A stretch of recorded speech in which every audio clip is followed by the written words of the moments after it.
So, Geoff, I want to say a massive, massive welcome to the show. And I think this is quite a potentially a really exciting episode because for a number of reasons. I think for me, I wanted to broaden out my reach and my topics I talk about from just health, fitness, which is the underpinning of what I do, and to talk more a lot about the mindset stuff. And I feel certainly with me as I get into my early 30s that my priorities have changed and probably falling into your demographic of a millennial. I don't know when millennials started. Is it like 2000?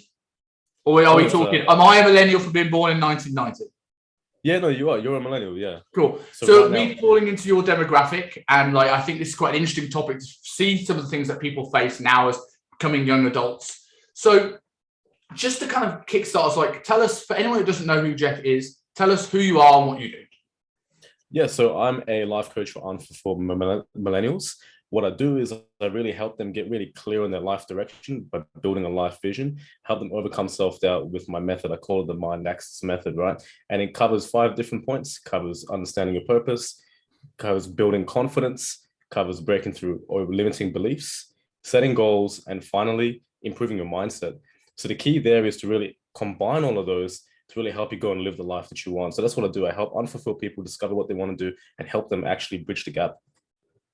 I feel this is a market that's become more and more prevalent over the course of like the last decade, and more people are struggling for not knowing what they want to do. Do you think the rise in technology and the rise in social media has affected people's ability to know which path they are in their life and maybe lead them to be a bit more unfulfilled?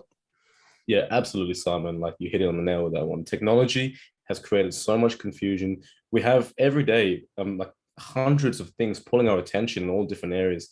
And unless you're really clear on what you're doing and how you're going to do it, it's very easy to just repeat the same cycles because everything is pulling our attention. Yeah, so I mean, like when it comes to, because you go into that with pulling our attention and focus, I think focus is something that seems to be less and less and less. And I've been, blessed in my career for the things that I've focused on, I've done very, very well in. And I have to stop and check myself regularly to not get distracted, not quit focus. And I've got a touch of ADHD, so this comes very, very naturally to me to be distracted and stuff. I'll watch a seminar or I watch like a lecture and I'll see myself just bringing my phone to my face. So I mean, like everyone's talking about multitasking these days. Is multitasking something you think can actually happen, or is it a fallacy? Is it the fact that it actually splits our focus? It's a complete fallacy. And the reason is because I did a lot of biohacking. Like I've always been obsessed with optimization, Simon.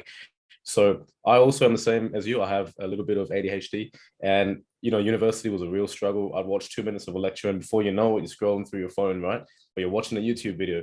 So over time, as I was working in my clinical research job, I learned how to optimize the way in which I focused. And the way to do that is to do one thing at once only, which means that emails, messages, texts, whatever, you create time to look at that.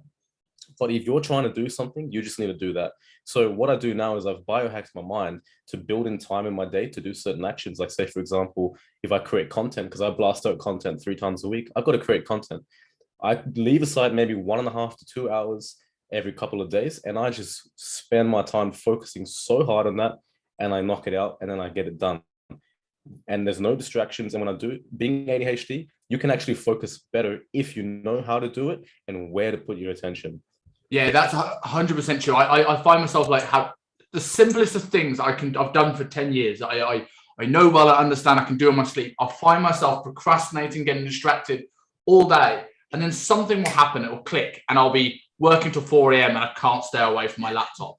But for people who, whether they do or don't have ADHD, that struggle to focus, and you mentioned there a little bit about structuring your diary. How do you work with building this into someone's day? How do you minimize the distractions and start to ease that transition into moving away from their phone? Right. So I use a system called the pillar system. Right. So I learned about this, and the pillar system is about really getting clear on what daily actions you can do every day that will actually move the needle forward towards the goal that you want to achieve.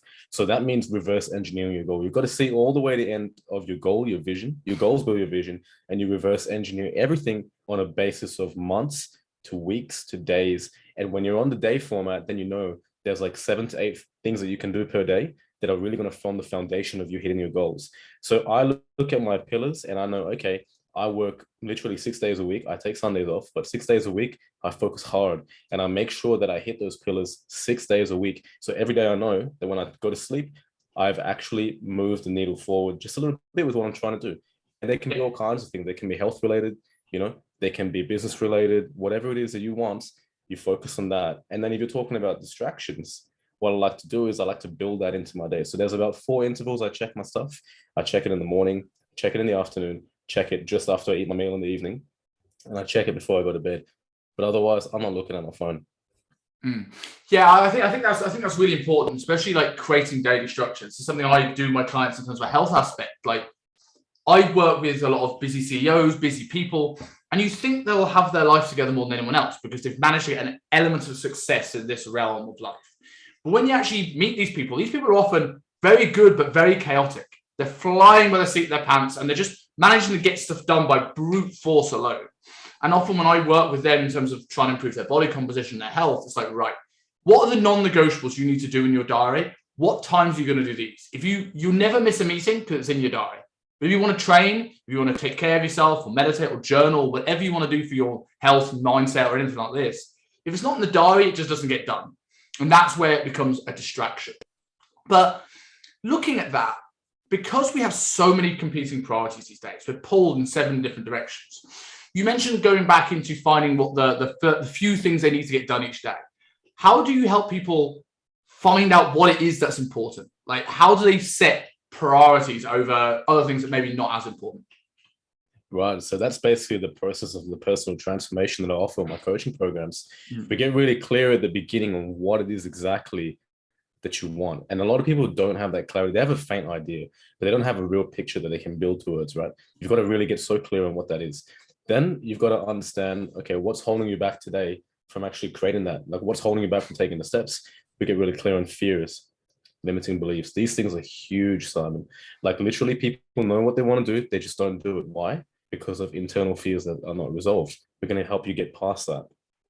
After that, once we're past the goals, once we're past the vision, we're past overcoming the fears and we have it all out and laid out on the table, we start building out the goals, right? Actually giving a strategy. But the key is because we have to reverse engineer everything. We've got to get clear in that vision and work our way backwards. So I take my clients through a whole process of reverse engineering from years to weeks to days to months. Literally, I know I said that in the wrong order, but like we get it to like the smallest component possible. And then we find out how they can book that in with themselves on a daily basis to make sure it gets done. And the most important thing, deadlines. It's actually setting a promise to yourself, putting your own word on the line. Your word is bond. I mean, if you wouldn't break a promise to someone else, why would you break a promise to yourself?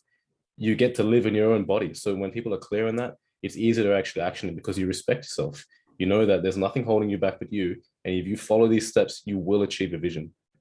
I think deadlines are something that's really, really important because we all tend to put things off. Like, it's, as you said, it's easier to break a promise to yourself. And with my clients in a body composition realm, things like photo shoots, things like holidays, things like weddings are very easy, like things to have in the diary to make today valuable. Obviously, with improving your health and your mindset, there's no real concrete deadline. There's no like work deadline. There's no wedding or holiday or photo shoot. So what are the deadlines you kind of put in place for your clients that sort of help them keep that focus? Well, it depends on the goal. Like, for example, if it was a career goal, if it was a learning goal, then they can have deadlines. With health and fitness, that's a little bit different. And I mean, like, I'm not a personal trainer. And for me, I don't think, well, personally, this is the way I look at it. I don't think health should be defined by how much the weighing scale says. I think it should be defined based on your measurements and based on your overall fitness. So like, for example, if you can't run 5 kilometers, which like is a basic level of health, like any human being should be able to run 5 kilometers without stopping. Like that's basic, right? And if you can't do that, you've got to really think, okay, maybe that can be your goal. If you run every day with consistency, when you can do that, there doesn't have to be a definable timeline, but being able to do that with consistency, that should be your goal.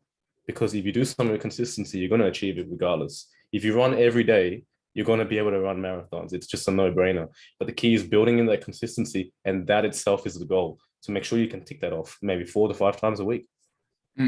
Yeah, I totally agree. And I think like the number on the scale, I think, is something that so it gets a lot of hate, and like because people see the negative connotations of they get an emotional reaction to the number on the scale. And I think certainly when I work with people in terms of body composition goal, I don't think throwing out the scale entirely is the right way forward, because I think there's a lot of people, they need those short-term wins to kind of build momentum. And when you build momentum, you get yourself in the right place. But it's learning through maybe taking it more. I think the freedom from the body weight scale is by taking it more frequently, not less. A lot of people think too much about the number on the scale. We should stop weighing them.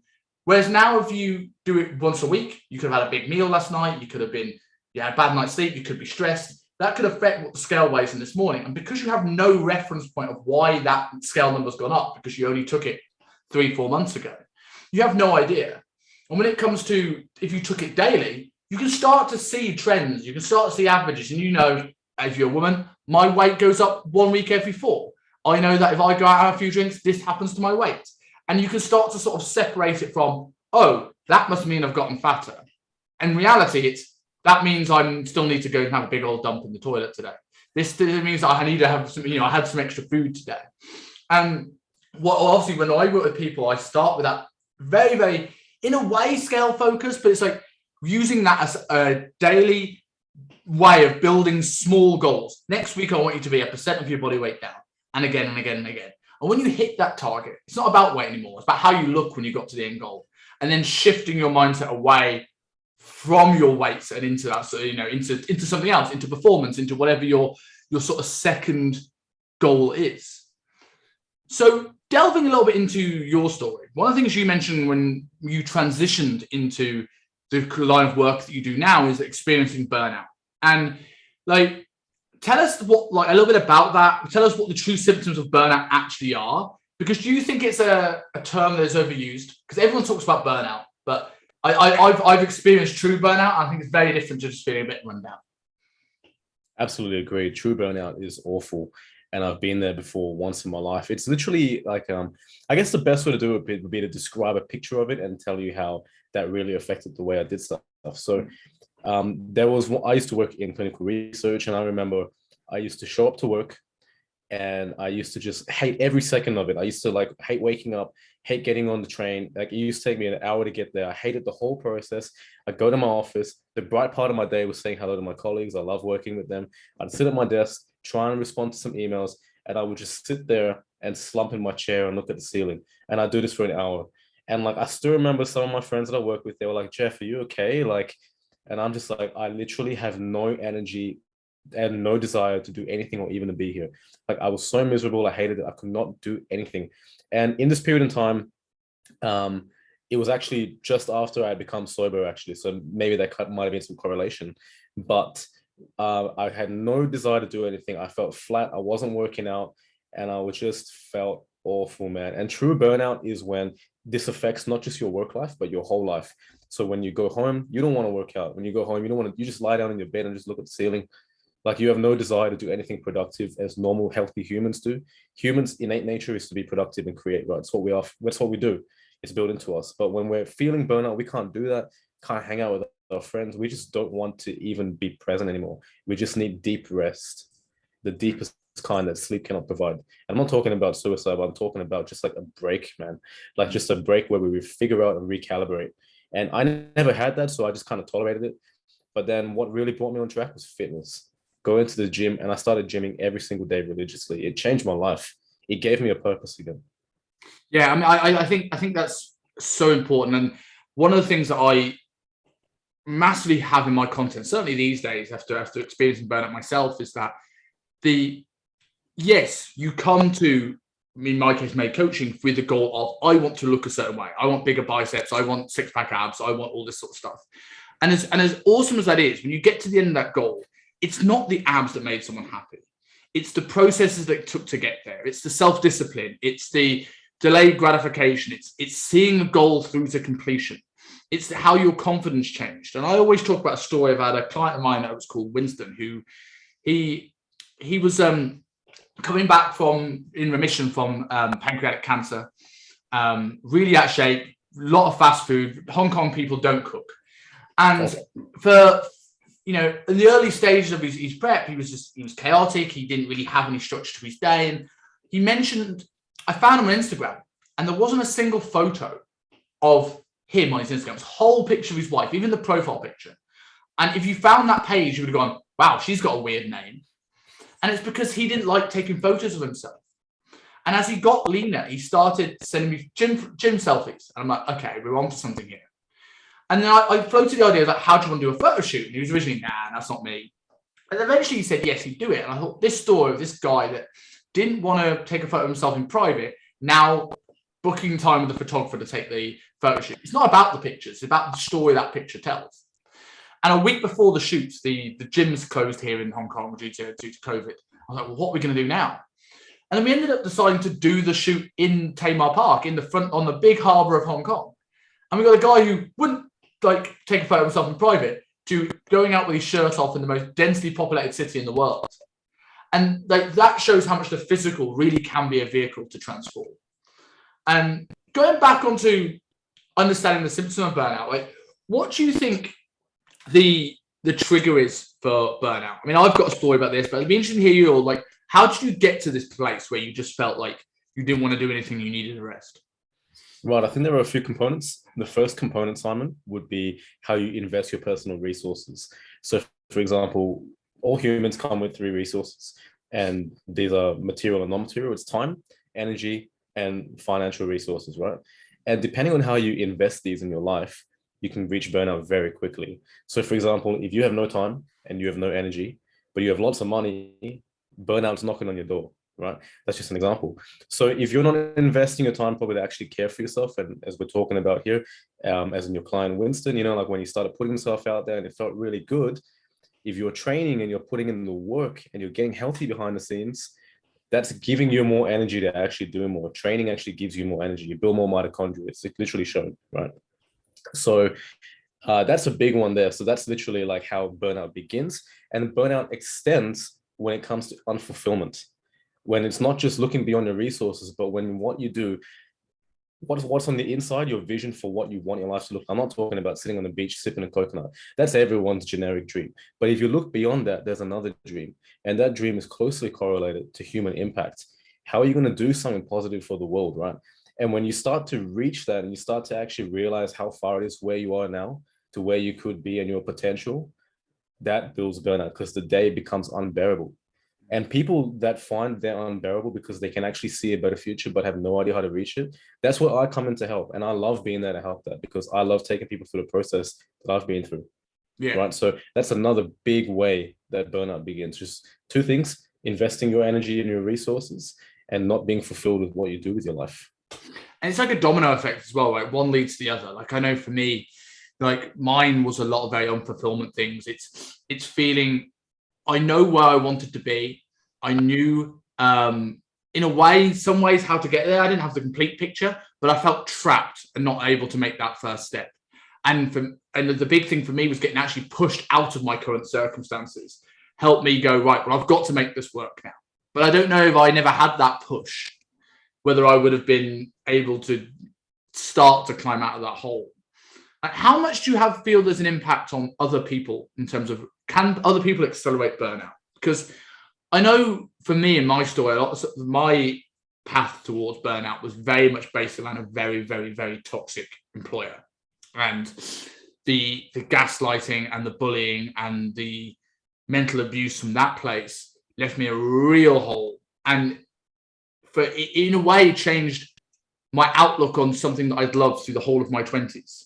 And then being burnt out on something you've invested so much time into is really, really tricky. Like, how much do you feel that your environment and the people around you can accelerate this process of burnout? What can you do about that? It has a huge impact. You know, the people you spend the most time around, especially, you know, as adults, is your work colleagues, right? And if you don't like your work colleagues, and especially in your particular case, where there was bullying, gaslighting, man, that's horrible. That just feels like school again. It should never be the case. Never, ever. I was very lucky that I never had that working in clinical research. I actually enjoyed working with people I worked with. They were amazing. I'm still keeping in touch with some of them today. Yeah. But for me, it didn't have, but I know that the people you work with can have a direct influence. If you're very externally driven, there's different types of people, right? So for me, I've always kind of been very internally driven. So things happen on the outside, but I'm not really too fazed by it. it's kind of just like if someone says something, I'm like, okay, whatever. It doesn't really bother me too much. But if you are impacted by other people's words, like it depends on your mindset there too, then for sure it can have a big impact on your life. But for me, that's not been the case because I'm kind of just like internally, I have that resilience to not really be too worried about what people say or do. And for me, that just keeps me calm and in control. It's interesting you speak about, because I really like my work colleagues, but it was the management system that was a real issue with me. And I think it's interesting you brought up earlier on about those sort of three pillars, and like financial, energy, and taking care of yourself. And I generally find that in that situation, that financial pillar was such a thing that kind of pulled me into that position, because I'm generally like you, very internally focused. But because that financial pillar wasn't in the right place, I couldn't have turned around to my employer and go, "Fuck you, I'm out the door. I'm not taking this." It allowed me to stay in that environment that wasn't serving me, because I didn't have the confidence maybe in myself because of the financial hole. I couldn't just take time off and work out what I wanted to do, and that I want to kind of bring it on to sort of the topic of taking risks, because I think a lot of people are going to be coming into this in a similar position to myself if they're working with you, in terms of maybe not liking their work, whether it's directly like me, the people they work for, or whether it's I want to change careers, I want to do a new job, I don't like my current job itself. And when we talk about risk, everybody talks about the offset of making a risk. Like, if I take a risk, these are the pros and cons of taking the risk. But no one actually talks about the impact of not making a risk, not taking a risk, and not taking the decision to have. And I think this is something that needs to be talked about, because I know from my position, every time that I wanted to leave my previous employer, and every time I decided not to, for whatever reason, like I don't feel I can get enough clients in, I don't feel I'm financially stable, I don't know the perfect route, it was me saying to myself that I deserve the way I'm treated. They're treating me like this, and I am taking it. And I remember vividly, I listened to a podcast I was on, which I got in trouble for with my previous employer because they don't like people being individuals. And I was so confident in myself. And then 6 months later, I did another one just before I left. And I just looked at myself as a shell of the man I was in that 6 months. And all that happened, all that changed in my day was I didn't take the leap. So like when you've got clients that maybe are looking at maybe big calculated risks, like what's your thought on what I said first? And how do you help people understand whether a risk is worth taking? And how do you make them leap? Right. So I definitely agree with what you're saying on risk there. Like over time, if your mental state really defines whether you're ready to take a risk, right? So you can look at the facts and the figures, and you can look at all the different biases. But if your mindset is not in the state of abundance, where you actually have self-belief, that is the number one key factor to taking any risk. If you don't believe in yourself, don't take the risk. Seriously, don't. Because you could have all of the facts and the figures and the motivator, but if you don't believe in yourself, you will sabotage yourself over and over and over again. I've seen this so many times. I did it myself too, back when I was working in clinical research. I used to basically tell myself every day, I have no choice, I must do this. And that became the story of me. I have no choice, this is my life. Until I decided, no, I have a choice. I will change my life. And it all starts within. There's a seed you've got to plant in your mind. You have to develop that self-confidence and that belief, right? So basically, when I help my clients, we get really clear on what it is that they would actually want. If they're not happy where they are, then there's a reason for it. You've got to understand what's making you not happy. What makes people unhappy? When they can see a better version of life, and that's not their life right now, right? I always like to say, what would your ideal week be like? What would your ideal day be like? What is it you really want to do with your life? Because when you get clear on that, then you can start to realize that the steps between you and where you want to be maybe aren't that many. And then the moment that you start to understand that there is a plan and there's actions and there's methods and habits and things you can build in every day, and if you consistently execute, it starts to build up self-belief. Self-belief is not something that you just tell yourself, oh, I believe in myself. No, it doesn't work that way, right? It only did. Self-belief only comes when you're working, when you're committed, and you show up every day and you start to see results, but you're not driven by the results. You're driven by the journey of what you're going to learn and how you're going to improve. That's when you really start to believe in yourself. And I've seen this change in many of my clients. And honestly, man, it makes me so happy because why? that change happened for me. When I see it for others, like I feel on top of the world. I'm like, man, I feel so good that you feel so good. It's amazing to watch, and I'm sure you know that feeling too as a coach. Nothing feels better. Yeah, 100%. I feel that like it's interesting you were saying that the thing that inspires confidence is taking action, build like because action dictates mood. I generally believe that. How many times do you, well, going into using it as my realm as an example, how many times do you go, I don't want to go out and do my cardio. I don't want to go and do a training session a day. You go, and I always say to my clients, go and do one set. If you go and do one set and then you still go, I hate this, I don't want to do it, go home. You have my permission. But 9 times out of 10, when you've done that one set, you're there, you've already got your gear on, you've got to the gym, you've started, you're into it then, and you start getting into it. And you always end up in a better mood by the end of this thing. And it's the more those positive actions you take, the more confidence you begin to build. So like what you mentioned, you were in this state where you didn't have that self-belief. You felt that you needed to be in this work environment. What was the catalyst for you? What changed from there to I'm leaving and embarking on a brand new career? Well, it was definitely simultaneous to these feelings, that these manifestations of how unhappy I was in my life, was the fact that I had been doing drugs for a long point at that time. I've been doing drugs for about 8 to 9 years, and I was smoking and partying heavily. And it was really underpinning the unsatisfaction I felt on my personal level, which led to my professional life. And all around, I was the saddest man to be around. If you had known me 2 years ago, I would have been the most negative Nancy you'd ever met, right? Literally. What really changed was within, when I began to realize that I can do more with my life. And what really changed was I discovered a book. Okay, like I had bought a life coaching course years ago, and I started to do this at this period in time because I wanted to improve my life. I didn't intend to be a life coach, I just wanted to improve my life. But I came across a book that I had also bought when I was 20 years old. And I came across this book. It was in my bookshelf for 4 years. I was reading this at 24 years old. And it's called The 50th Law by 50 Cent and Robert Greene, right? Robert Greene, amazing author. I don't know if you know of him. He's so good. Yep. And I read this book, and it talks about how 50 Cent literally achieved everything in his life and never does drugs, doesn't even drink alcohol. When he's in the club, he fills up his bottles with water just to make it look like he's drinking alcohol, but he doesn't. He stays sober. And it made me realize that for me to achieve my dreams, there was a clear problem.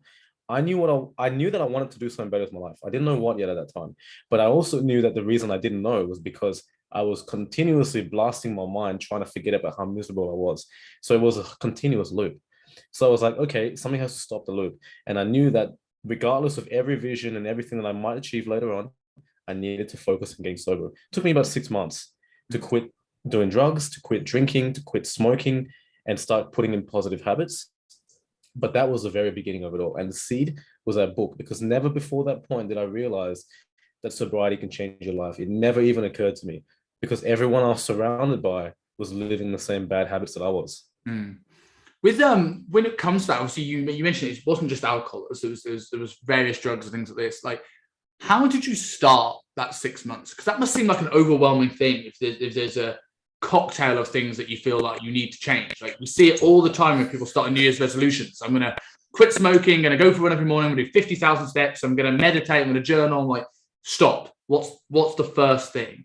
Like, how did you approach such a big task and achieve it in 6 months? Well, I had this page that I built on Instagram, right? And I built this page in actually on Christmas Day of 2 years ago, right? So not last year, the year before I built it. No, I think even the year before that. But anyways, I had it for a long time. And I was, it's called Your Daily Purpose. It still exists. I post sometimes. But I created that page as a seed of self-belief, right?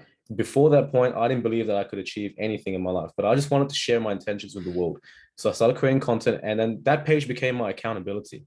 It became especially when I was struggling to go from being from being an addict to being sober. I made the stupid mistake that you mentioned just then. I tried to quit drinking, smoking cigarettes, and doing drugs all at once, and it was fucked. It was so bad. So I was like, okay, I can't do it this way. So I focused on just quitting drugs first.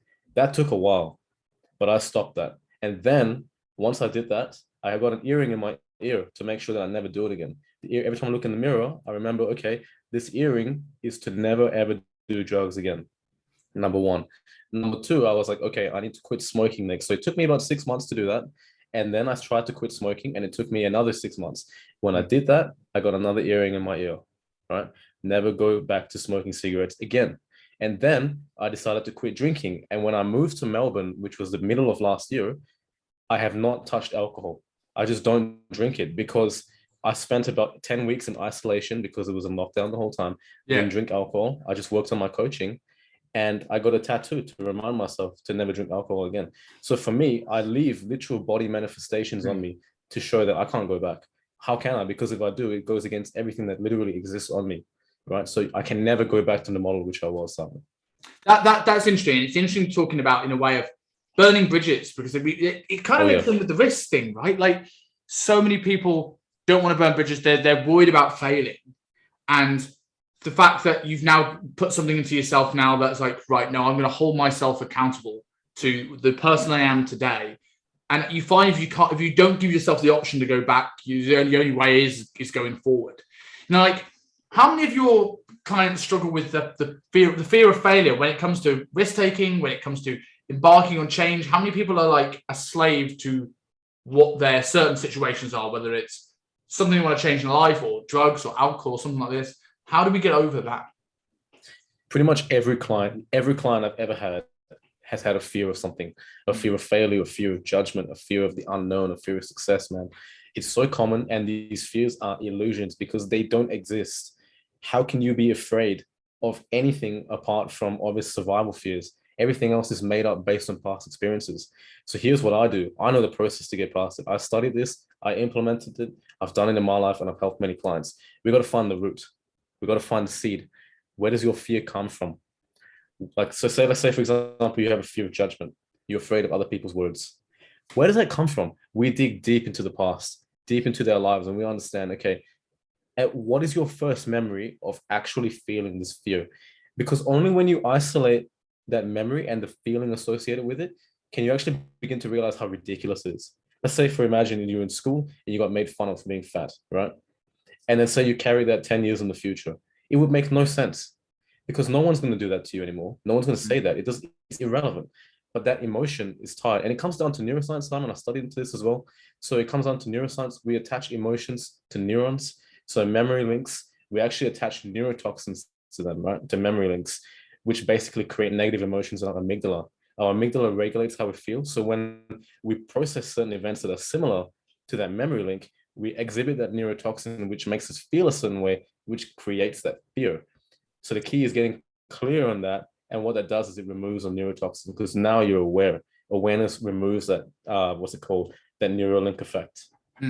That's really interesting. I remember going a number of years ago, I went to an event called the Waking Up Weekend. I don't know if you've ever heard of it, but it was an event that actually was one of the initial inspirations for Tony Robbins and what he does. So they do some in the UK, they do some in America, and it's basically a 2-day weekend where they'll teach you about the brain and your processes and things like this, but they'll also blend these in with activities that start with meeting someone you've never met before and holding eye contact, to escalate to what you do on the Sunday, which I'm not going to give away on the podcast because if anybody goes and does it, if I told you what happened on the Sunday, there's no way you'd be walking in the door. And I remember vividly, they were like, I'm not going to tell you what happens because you just need to go and experience it. But one of the things they talk about is the brain's process. Like, everyone has a process. That process in your brain is made up of all the past experiences you've had that create you to believe or have the actions that you take. The only way to change that process, though, is like a two-way arrow, is by changing the actions. Now, how is that possible when the brain is telling you to act in a certain way based on this? And a lot of that is down to reframing and reframing the situation. Like you said there with that childhood trauma, reframing is like, this isn't a sting anymore. And allowing people to start taking actions that over time build momentum and start to change that process. And the best example from my life that I vividly remember that worked was when I was like late teens, early 20s, terrible at talking to women in bars, terrible at it. I was very much put the girl across the bar on a pedestal. Whoa, she's 10 out of 10. She won't like me. I've got crap teeth and all that. I'm not going to do it. And then I remember listening to a dating coach called Johnny Cassell, who's talked about a girl can only be 5 out of 10 on looks alone. The other 5 is made up of who they are, their personality, that kind of thing. And that piece of advice, I don't know why it's stuck in my head, but it transformed a lot in me because it was like, right, I was a girl that before I go, oh my God, it's 10 out of 10. I can't talk to her. And I'm sitting there shifty and I move away. Now it's like, okay, she's 5. Let's go and see if she makes up the other 5. It changed it to excitement. And while it was still scary, it was less overwhelming. And in turn, when I did, I spoke to more people and eventually got more and more success. And as the successes increased and the rejections decreased, as I got more confident, eventually that process sort of changed and started reframing how I looked at the whole process in the first place.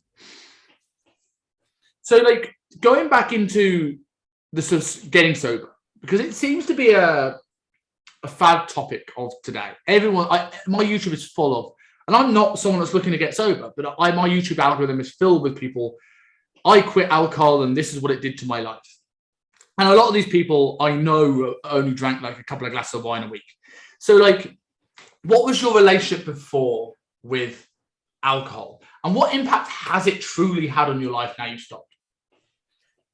The frequency of which I used to drink alcohol was pretty much every weekend and during the week. I started drinking when I was 17 because I had a very strange rebellious streak. Ever since I've been as young as I can remember, I've always had trouble with following the grain. I've always wanted to do something that was different, right?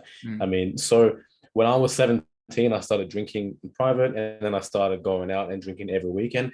And I'm not talking like 1 or 2 drinks. I mean, like literally, because I'm a big dude, right?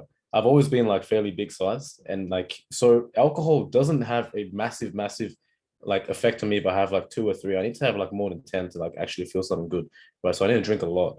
So I used to blast myself with alcohol. But alcohol to me, the one thing I noticed is that it brought out a characteristic that I've always never liked. I've always been conscious of myself. I've never been blackout drunk. I've never been like really like, just like so out of it. But it brings out a certain side of me that I really don't like. And that person is narcissistic, arrogant, all the traits of which I don't really perceive in myself when I'm in a sober state. When I drink alcohol, it brings it out. I just become a bit of a menace. And I hate that. I've always hated that. But I kept drinking because it was a societal norm. Whenever I hang out with my friends or go out, I don't go out partying anymore. I just don't do it because I don't want to drink alcohol. It doesn't hold any benefit for me. But how did it change my life? When I stopped drinking alcohol, it really created a lot more time for me, one, to work on my goals and my vision, because I don't go out and party and get drunk. I don't really do that stuff anymore. And it feels terrible on a Sunday. Like having that Sunday back is so important because I felt I never rested when I go out on a Saturday. Like I go into work on a Monday already tired. Because if I had that day off, we talk about energy being part of burnout. How much longer could you go without hitting that wall if you allowed yourself to truly rest on a weekend? Oh, wow. Probably a lot longer. A lot longer. Because the weekend's an important time, especially Sunday. It's not the best day of the week, for sure. Yeah. Agreed. Yeah, so sorry, I cut you off in your story there, but I just thought it was important parts to go ahead with. So carry on what you were saying about the effect it had on you when you finished. Yeah, right. So now that I don't drink alcohol anymore, it gives me more time. And also I feel better. Alcohol is also a major depressant the day after, like on Sunday, that hangover. It's because you flooded your whole brain with dopamine and serotonin. So basically, you're just feeling terrible and hungover, and then you're just unproductive. So for me, not drinking alcohol, my body just feels good and clean all the time. Yeah. And also, it has bad effects as well in the long term. Alcohol gives you cancer in the long term. Alcohol destroys your liver, gives you fatty liver. It destroys your kidneys. Why would I want that? I want to live a good, healthy life. Agreed. So going into a little bit, one of the big things I resonated with in terms of looking through your website and what you do is you really did take it. We spoke about this briefly in the risk section, but you took a leap into the unknown. You changed career, you changed place, you moved across to Melbourne. I know now you're back. But like, what was the impact of moving away to somewhere brand new had on your life?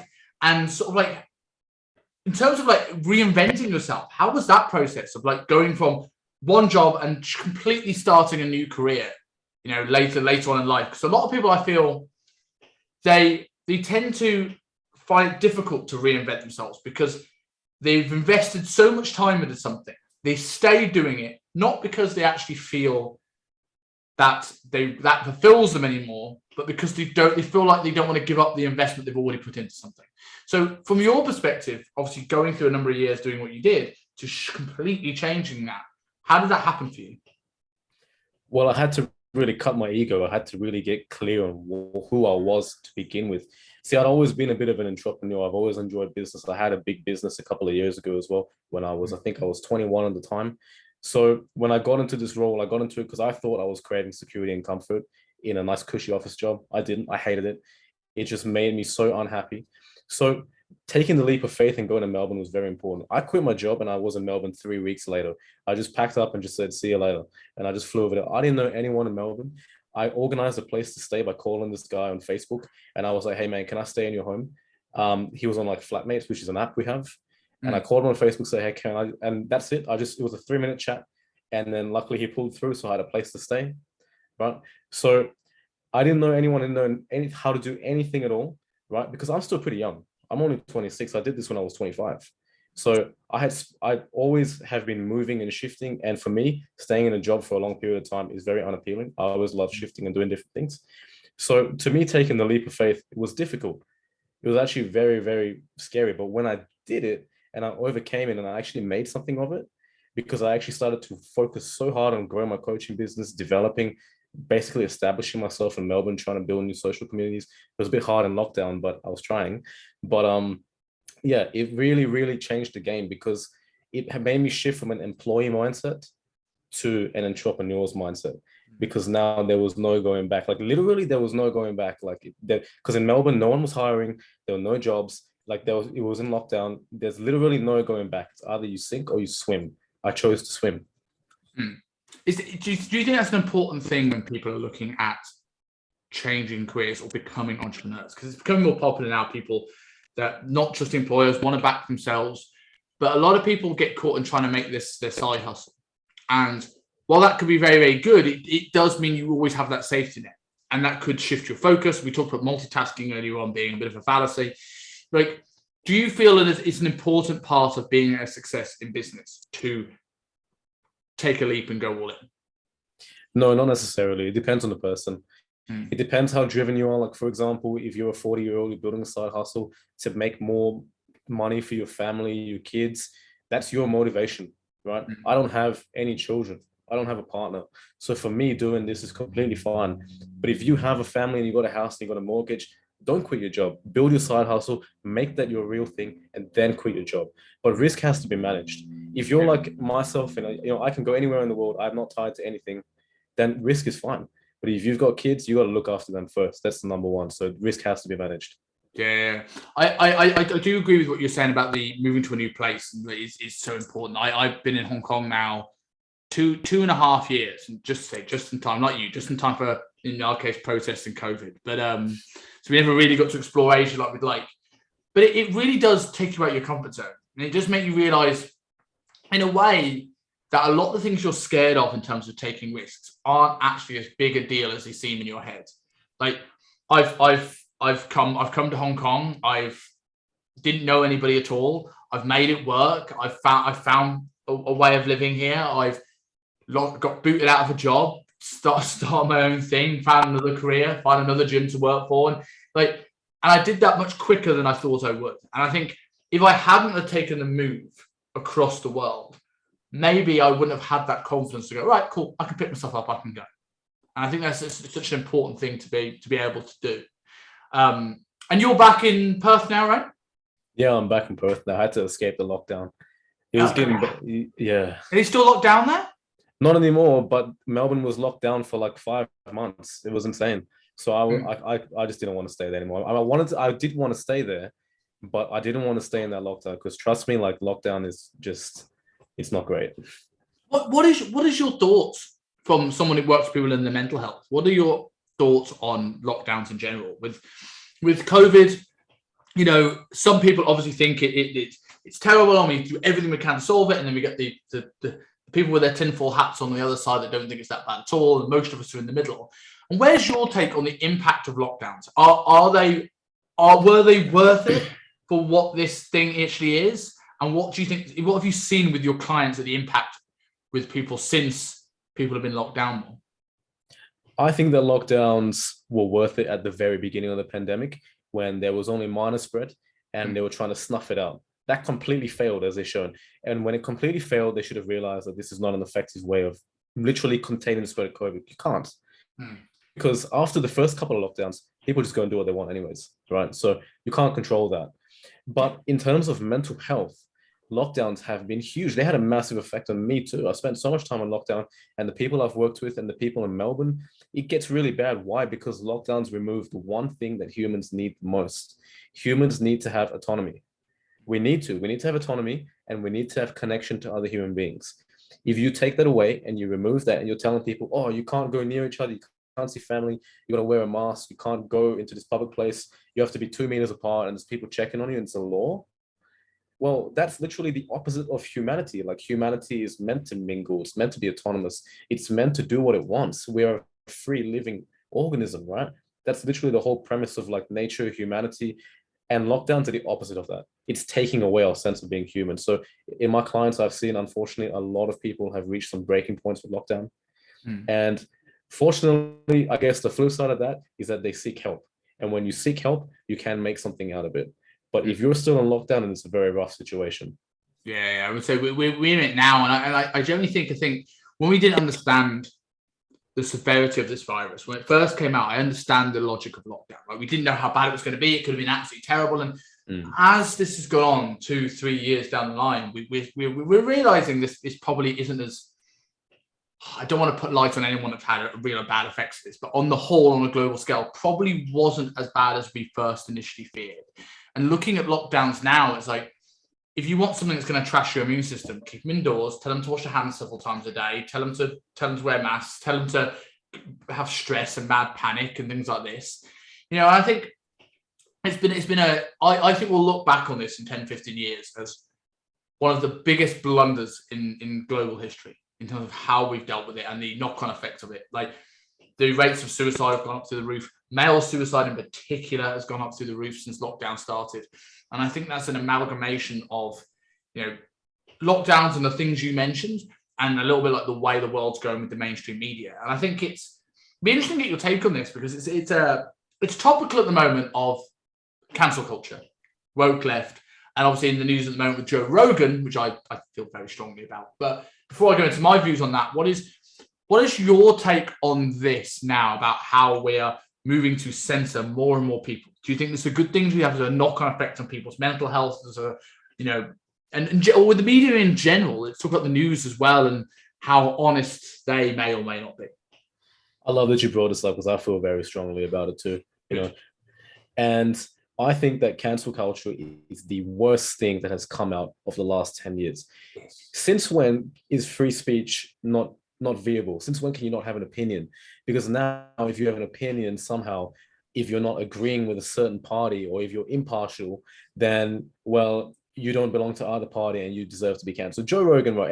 This Joe Rogan thing, people are like, okay, Joe Rogan said some derogatory terms in the past, right? So like, how can you bring that up and say, okay, he's going to keep doing this and it should tarnish his image? He's apologized for it. I get it. And even people like David Goggins, who is also, an African-American, to say, I understand it was wrong, but this was in the past and we're still friends. He supported him, right? So like right now, cancel culture is all about deleting things that aren't suiting an agenda. And what is the agenda? To morph the human mind to literally view things based on where you can make the most money, right? Where you can make the most money. 100%. I think the big thing you realize, like, I'm not necessarily condoning Joe Rogan's use of the N-word, but the timing of that report was so suspicious in that, right, we tried to get misinformation because of 2 or 3 people that he got on the show, ignoring the fact that he got the CNN guy on a month prior. And so he maybe does favor one side of the argument, but he's a podcaster. He's not a news broadcaster. He has his people he wants to talk to on his show. And maybe you could have split that more fairly. But it was just after that he realized, we can't get him on that. Let's throw a racist thing in there. And it was so soundbite heavy. And I remember putting my views on the Joe Rogan debate on social media, and I got a message from someone who really was anti Joe Rogan, and he comes at me with something. I come back with my response and my thoughts on it, and he ended his reply with, "To be fair, I've not watched a whole episode of Joe Rogan because I felt halfway through I wanted to pull my eyelashes out." I'm like, this is the problem. We're now in this world where I don't know if it's instant gratification or whatever else, and we can surround our whole life with things that fit our opinions of the world and confirmation bias. And I go on YouTube, I find videos I like. I want to go on podcasting, I find the podcasts that suit my opinion. That if someone disagrees with the way you think, or you don't like someone, you can go and attack them without any prior understanding and knowledge. If the news did that, and we can move on to that in a second, but if the news outright did that and outright lied and didn't actually take context it'd be illegal. But people can do this now, having never watched an episode of Joe Rogan. I'm like, if you watch 20 episodes and you can then tell me a genuine argument why you dislike him, then I will listen. But right now, people are hearing sound bites, and there's the 90% of arguments, in my opinion, the answer is in the middle. And we are very, very worryingly going down a path where, as you said, things have to happen at the extremes, and you're not allowed to have debates anymore. If you debate somebody's opinion, you're now wrong, or it's fake news, or it's misinformation. And if you look at research, you can come up with different scientific conclusions from the same research. So there is right and wrong, but like it's nuanced, it's grey in a lot of areas. And when we ignore that and we discourage debate, I find that it creates less trust in the public, and it creates a world where people actually don't know the truth even more. Absolutely, because debating is the nature of human intelligence. Like if you look back into ancient history, if you look at the Greeks, you look at the Romans, they used to hold debates for fun, because debating is very different from arguing. Arguing is where you're just trying to convince someone else. Debating is where you're trying to learn about their point of view, but you're also trying to teach them yours. Debating is an intellectual thing, and nowadays debating is frowned upon because why? Information is condensed. As you're saying, you listen to a soundbite and you're like, oh, I know everything about Joe Rogan. Well, no, you don't. Because now information in the past required a whole synthesis, right? You would go to university, you'd go through tomes to actually learn how to master a skill. These days, you can watch a YouTube video and all of a sudden you're an expert, right? You've literally cut out the time, the energy, and the brain synthesis required to compound knowledge. And I'm very passionate about this. I'm glad you're talking about this, man, because compounding knowledge to me is the most important thing. To learn anything requires a level of mastery. And everyone thinks they're a master now. Everyone has a get-rich-quick scheme. Everything is so quick and fast, and it's an illusion. It's an illusion to trick us into thinking that everything needs to be easy. It's not. Life is not intended to be simple. Life is intended to be a journey. And the moment that's how you begin to enjoy it, by realizing that everything is long-term. If you want to transform your body, that's a long-term game.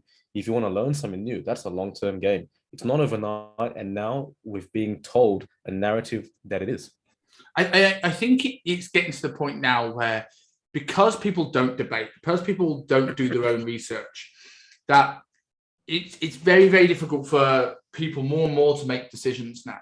If you look at my industry, that the people who succeed in the fitness industry are not always the best personal trainers. Now, of course, marketing and good branding and putting yourself out there in a good way, and you've got to compete with people on Instagram. Totally fair enough. But we'll see people that reality TV stars make more money through fitness without any qualifications than registered fitness professionals. It's because of the fact that because of that, what you said about the learning things very, very quickly, that people don't do the research. People don't understand how to have nuanced conversation, don't understand pros and cons, that they take everything on face value more than I think ever before. Yeah, and it's literally destroying the human consciousness. It's taken away our ability to do something that's so important, that it's literally allowed us to create the civilization we have today. It's called critical thinking. If you're not able to critically think and evaluate information and process it and understand, separate bias, and be able to actually take that information and compound it, then it's going to be very difficult to actually be able to understand anything. So now, instead of critically, like for example, back in the day, before this advent of social media, right? We'd actually have to think about things, because for example, if we wanted to learn something, we'd have to actually go and manually research it, watch a couple of videos, read a couple of books, and actually think about whether this process works. Now you just watch a YouTube short and all of a sudden you're an expert. This takes away our ability to literally be cognitively active, and it's so bad. And the more you look at the way things are trending, it scares me, man. Literally, it scares me. I talk to some people that I just meet randomly, not related to coaching, and they just have no interest in anything. They have no interest in anything that has to do with any high cognitive ability. It's just, they talk about Netflix, they talk about YouTube, they talk about TV shows and things, things that you just absorb, but you don't synthesize. You're just absorbing it, and that's simple information. I think it's almost encouraged as well, the that sort of like not putting in the graft and hard work, because when like, if I want food, I order a delivery. If I want a show, I can bang on Netflix. I don't have to do any work in any other aspects of life that people don't understand. Getting out of their comfort zone. We're in the world of participation awards at school for sporting events. People don't learn winners and losers. People don't learn hard work. And then when they see online, they come on and go. But before, if I was wanting to look up to somebody, if Dave down the road has a nicer car than me, I want to be like Dave. But now I have people. I can compare myself to Richard Branson. I compare myself to Jordan Peterson. I compare myself to insert person you admire here. And now we have this thing where you see people that if there's someone in the world that's done more than you in less time, you will find them on social media. And now you will directly compare what you have done and what you've achieved in your life to them, which either allows you to feel inadequate in your life and having the things that the life is built in the mundane. It's the boring, the nuance, it's day-to-day shit. It's learning to love those processes. But also it will encourage you to go, well, I need to catch up. So now you look for the quick fix. You now don't dedicate that time into your diary because it's, well, I need to play catch up here, rather than understanding, hey, this is, it's going to take 4 or 5 years and I'm happy and I want to embrace that. That's sort of gone. It is totally gone. And that's exactly where I'm at right now. I want to be the best coach possible. I don't care how long it takes. I learn every day. I literally spend 2 hours a day learning and trying how to get better about different topics so I can actually discuss more. Otherwise I would just be telling you the same regurgitated, cliche stuff. But we're actually having a real conversation, which I love because this is like, it's not an everyday thing. It's awesome. And that's exactly it. Like social media, they didn't do proper research into neuroscience before launching it. And if they did, they didn't care about what it would do to humans. They didn't care that humans come inbuilt with a system in their brain called the mirror system. Have you heard of it? No, I haven't. No. So in our brain, our brains are very there's different levels to our brain. There's the reptilian brain, the mammalian brain, and of course the cerebral cortex, which is higher level intelligence. The mirror system is a set of neurons built into our mammalian brain and extending into our cerebral cortex that allows us to mirror other people, right? So for example, when we coordinate and talk to other people, how like you might find your gesture changing to suit them if you agree, and if you disagree, you cross your arms, right? These are subconscious biases. But what social media didn't realize is that feeds into the subconscious mind, right? So when you show people images and perspectives of people that are living an amazing and probably illusionary life, you don't realize that it's building that subconscious bias into their mind to try and mirror the same actions without understanding the compounded process of time that has to occur between where they are now to where they need to be. So your mind thinks, okay, I can go and be like Richard Branson. I can be like Elon Musk, and I can buy this get rich quick scheme, or I can do this and that. And I can do this overnight because they did. But no, you're undercutting the amount of hard work. Elon Musk has owned PayPal. Elon Musk owns SpaceX. Elon Musk owns Tesla. Elon Musk was a failed entrepreneur many times. Jeff Bezos literally spent 20 years trying to launch Amazon. No one gave a damn about it. And now look at it, right? Steve Jobs, Apple was rejected by so many companies, right? But they don't understand that. People don't look into the background and the history. People are like, okay, if they can do it, I can do this if I buy this course and I just go and do this overnight and do some investments, right? But it's undercutting the entire process. So when you activate the mirror neuron system, you're activating similar actions, but you're undercutting the amount of risk, the amount of rejection, and the amount of thinking and experience that has to go into place to actually build something. A house is not built overnight, and neither is the foundations for your life. You have to work at it every single day. Yeah, I think that's really interesting to talk about that. And I think when you look at people overnight success, it often takes, like people say, it takes 5 to 10 years to become an overnight success. Like we only see, certainly on social media, we only see people once they've become, way algorithms work on social media. People see content that is polished, edited, entertaining, and rightly so, right? Like it holds your attention. But the downside of those things is that people only see you once you've already made it. And don't get me wrong, so many people out there who have made it, in inverted commas, if you define what success is, which is so individual, will tell you that, I failed at this, it took me a long time, or it wasn't overnight success. But people look at that as like, that's easy to say when you're there. And when someone has had an element of success, because those people always are ambitious and looking forward, you tend to forget the difficulty and pain that was gone. I see it with people in dieting. They've got themselves in shape before, and they find it hard to do it a second time. And why is that? It should be easier. They know what they're doing. It's because they've got there. They've sort of forgotten how hard it was in the first place. And now they don't have that sort of kickstart because they need to be there again, like because they never ticked that box. At the same time, in terms of business, people are looking back and advising you from their mansion tend to, yeah, they know it was difficult, but they forget how hard and what it actually felt like to be 10 years ago then. And I think sometimes it's really, really important, and this is something you had more pre-social media, of speaking to people in the early stages of this journey, finding out what the challenges are as they're going through them. We don't get that anymore. We see the polish, we see the end product. And I think that now everyone's comparing themselves to someone who is further in the journey for them. And even if they're the same age, it's like you don't know what they've sacrificed, what they've done to get to that moment. You can only focus on where you are and what you can do.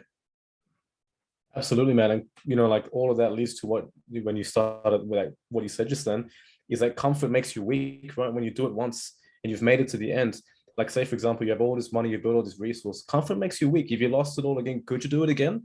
Maybe, because you've got to have the hunger. You've got to have that burning desire. You've got to have it within to want to actually build something greater than yourself. And when you're super comfortable, like Conor McGregor is a perfect example of this, you lose the burning desire to actually go and achieve it again, because you've already reached the top, right? And if you've already, like say, for example, achieved that transformation, where's your desire to do it again? And first of all, why didn't you maintain it? Why didn't you maintain it? If you didn't maintain it, was it because you thought it would give you all this pleasure and realistically it didn't do any of that? It was just an illusion in your mind. Yeah. So at the end of the day, why can't you maintain it? And secondly, you don't have that desire to do it. So that desire can't be linked to a thing. It can't be linked to a body transformation. It can't be linked to like wealth or materials. It has to be linked to something more, Simon. And what that usually I find that link is actually providing value to the world, because that's the greatest thing that you can do in your life, is actually provide for other people, not just for yourself. I totally agree. And I think it's to say, it's which we said earlier on about, at the start of this podcast, that abs are great, but it's what you do to achieve there that allows you to change the confidence. It's the pursuit of ticking that box. It's seeing that goal to completion. And I think it's also realizing, going back to the social media thing, if we use the body composition thing as an example, that people look at people on social media who are good lighting, polished, airbrushed, maybe enhanced in terms of their supplementation stack they use, and they go, well, everyone men that I see that are taking the shows for social media are in really good shape. That's the way a man should look. Now, don't get me wrong. I post myself on my social media looking the best I've ever looked. I sit a little bit softer than that most of the year because I like a beer and I like a donut, like a pizza, like anyone else. But some people, if you want to go there, be all my guest. And if you want to stay there, you can do it 100%. But a lot of people assume that because social media says that that's the way someone should look, that's the way they should look. And realistically, most people fall in the spectrum between the extremes and like find out where you're at. And when you realize where you actually want to be, like truly understand that's where you want to be. And if you want to push further to tick a box and achieve something, hit a bucket list moment and be ambitious, awesome. I think everyone should tick the box of a six-pack once in a life. But don't be under illusions. If you're happy a little bit softer, be okay with that. Because I see a lot of people that are truly, their words are, I want to do more, I want to do more, I want to do more. But their actions don't follow it. And I think their actions don't follow it because they actually are more comfortable and they feel they should be more rather than they actually want to be more. And people don't tend to be present and enjoy where they're actually at. Hey, that's an amazing point you've made right there. It's actually, they think they should be more rather than they want to be more. And it's true, man. Like, if you think that you should be somewhere based on somebody else's expectation of you or based on your expectation of yourself, the famous saying goes, you don't fall to the level of your expectations, you fall to the level of your training. And it all comes down to your daily habits, your daily pursuit, not of greatness, but your daily pursuit of commitment towards your goal. And if, for example, like say, for example, you're talking about being happy, like, and literally just like living your life, that's okay as well. But at the same time, if that aligns with where you see your vision, that is fantastic. And if it's not, then you've got to ask yourself why. Okay, life is all about adjustment. Nothing is ever a straight path in life. If life was a straight path, we'd all be robots, right? It just doesn't work that way. Life is a twisty, windy road, and you've got to enjoy the journey because you're going to see a lot, do a lot, but also you've got to understand that your foundations have to be there. Otherwise, you'll reach the apex and fall back down again. Reach the apex, fall back down again. You've got to love the process, and most importantly, man, you got to love yourself. Agreed. I think going back a little bit onto that specifically for guys, have you seen the last James Bond movie? Skyfall? No. No Time to Die. The one that came out last year. Haven't. No, I haven't. Okay. I'll have to try and do this without spoiling it for you. But I left that watching that film. I'm a huge James Bond fan, like the biggest James Bond nerd you'll ever meet. And I left that movie incredibly angry with some of the decisions they made. And I looked at that and it almost changed my niche and my target market within my business, in that I see the trend in the way men's mental health is going in particular. And this sort of ties in with the cancel culture and the wokeness of today, with male role models in cinema and in life are being torn down. We see the not all men thing trending, which I caveat, I think every woman on the planet should be safe. But if you look at the research for violent attacks on women, it's about 20% of men doing about 80% of the violence. And I feel that 80% of men that are involved in this, the good guys, would be willing to be supportive and want to help the cause of women, because I certainly do. I don't want to see anyone have some of the things that the women go through. But the all men can do better ethos that came out a couple of years ago, I think it discourages men that want to help. Men that were going, I want to support this, now feel like they're being attacked when they've not done anything. They're going, you know what, I'm not going to get involved with this. This is just, I know if I step in, if I say something wrong, I'm going to get slammed. I'm just going to stand back. Like with that, with the role models in cinema, and with just in general, more and more, like, I don't feel that a lot of people understand what it's to be a man anymore, because it feels like the societal things that made people a man, form their identity, are now being taken down one notch at a time. What's your thoughts on the mental health of men? Where do you see it going? And like, what's your take on some of the things in men's mental health in the last couple of years? This is a great question, Simon. I feel very strongly about this.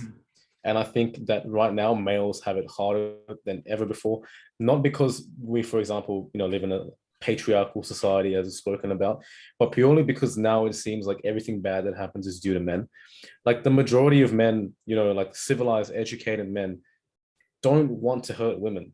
Like it's not even a concept. Like we just don't want to do it. But now, because as you were saying, at 20%, it literally just places a stigma upon males, saying that, okay, every male is like this. And then that cancel culture comes in, and now every male is a meathead. Every male, wants to hurt women. Every male is ill-educated.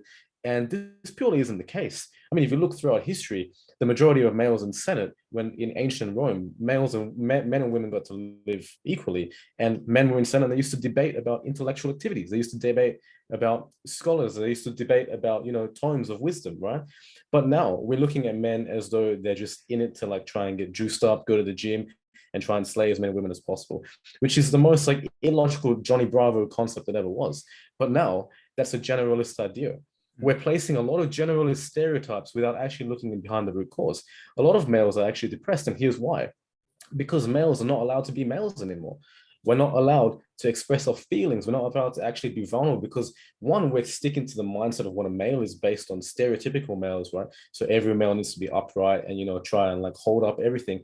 But then on the other side of the divide, males are being torn down for being that exact same figurehead we're supposed to provide. Because how can you undo society norms, which has been around for the last, God knows, like 10,000 years, right? Where males provide for the family and the women nurture the children. This is literally built into our evolutionary scale. And now you're telling me all of that's bullshit because of cancel culture. Well, that leaves males without a place. And also because they're upholding their genetic knowledge. And then now they're being attacked for literally doing what their entire role in society has been throughout human history.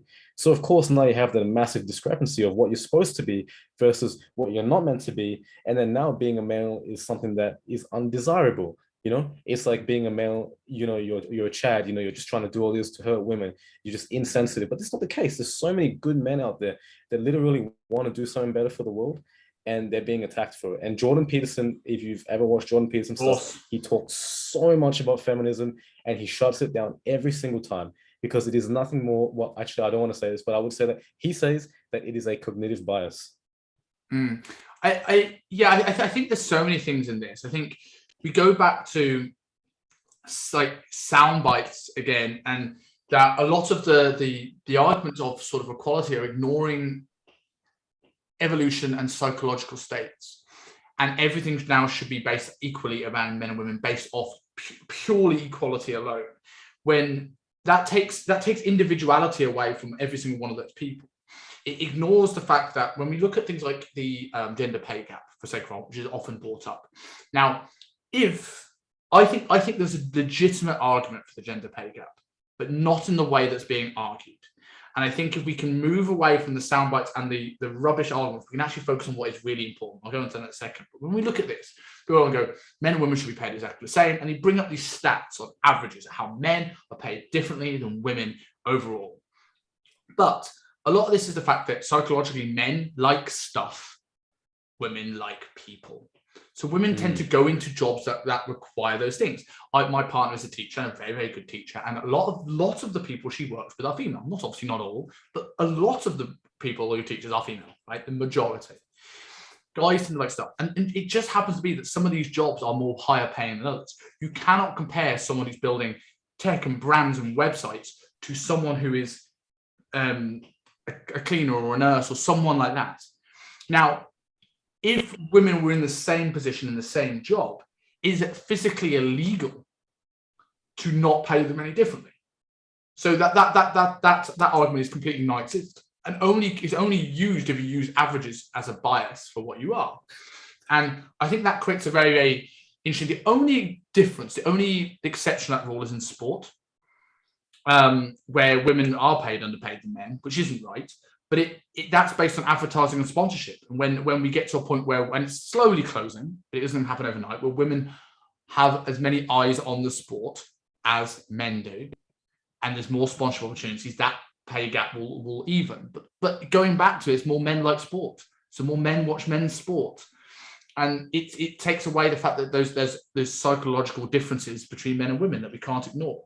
I do think there is an argument for the gender pay gap in terms of male-dominated positions of power in careers often tend to promote more men than women. So even if they're paid the same one position, this person might have a better chance of being promoted. That's down to bad management. That is a genuine argument, but we don't talk about that. So this actual issue isn't being addressed because we're focused on the sound bites of things that people have, again, like Joe Rogan stuff, haven't done the research, haven't looked at it. And if we can just put that stuff aside, we can actually focus on the stuff that is a real issue in women's equality. And that stuff needs to be sorted. Well, that's just human preference, right? Like that comes down to like really adjusting human preference. But let's look even, I completely agree with you, Simon. I think that, yes, like the argument needs to be readjusted. We really need to look at what's happening on a preferential basis.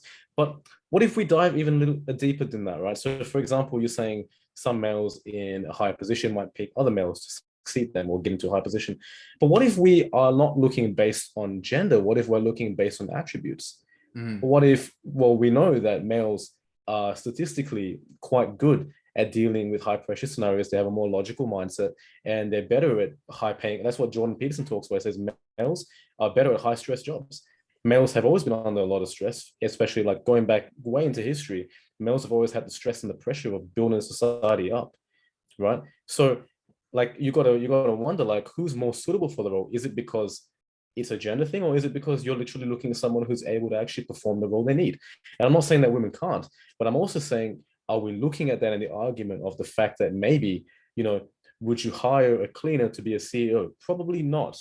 And on the flip side, not to necessarily like demonize that women are cleaners and men are high pressure CEOs. No, that's not what I'm saying. I know that's not what you're saying. I know some incredible female CEOs and powerful, and there are massive exceptions to these rules and very, very good and very deserving women. And then on the flip side of stuff, there was many things that on out, if we're looking at averages here, which is always a bit dangerous, but if we are going to look at averages, there are things like we're saying men tend to be better at these stuff. There's stuff that's just women are just so much better at. Yeah, absolutely. You know, and I think going into, we were saying before, the men being providers, and like, again, this is the soundbite culture. It's like, just because something is one way, does that necessarily make it bad? Just because men are inherently providers doesn't necessarily mean that women can't be. And it's this thing of like, when was me wanting to provide, make more money to provide for me and my partner a bad thing? Me doing that doesn't take away from my partner's ability to make money and provide for me. She looks after me very, very well, and I'm very grateful.